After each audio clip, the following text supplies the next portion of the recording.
Mas, strategi Mas Gibran juga lagi disorot dengan cara seperti meremehkan lawan lain dengan cara maaf pertanyaannya agak sedikit sulit dan melakukan dengan singkatan-singkatan yang sepertinya tidak dikuasai oleh Pak Maruf Amin, Pak Caimin dan ya sebenarnya kalau mau punya menurut? niat baik, tidak ada question trap, itu sebenarnya bisa dijelaskan di depan tentang singkatan-singkatan seperti itu. Tapi ini kan suatu pengulangan dari apa yang dilakukan oleh Pak Jokowi pada tahun 2014 ke Pak Prabowo dan Pak Hatta.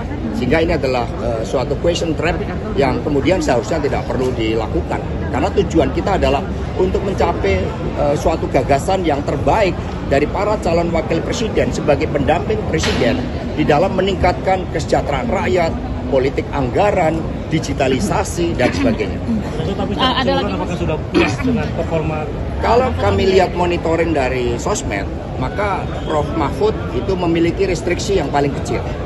Dan kemudian tidak pernah melakukan suatu serangan-serangan jebakan, itu tidak pernah dilakukan karena panggung yang dipakai oleh Prof. Mahfud adalah panggung pengalaman, panggung komitmen, panggung kemanfaatan dari kebijakan pemerintah untuk kepentingan wong cilik. Ini yang membedakan, sementara Mas Gibran lebih banyak ke textbook.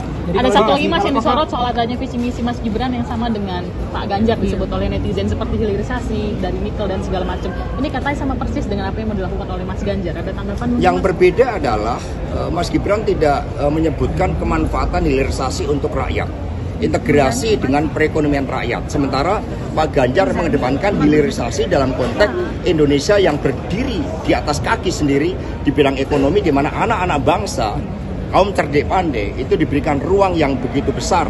Persatuan Insinyur Indonesia, ahli-ahli pertanian Indonesia, ahli peternakan Indonesia itu diberikan ruang yang begitu besar di dalam melakukan hilirisasi, misalnya di bidang pangan.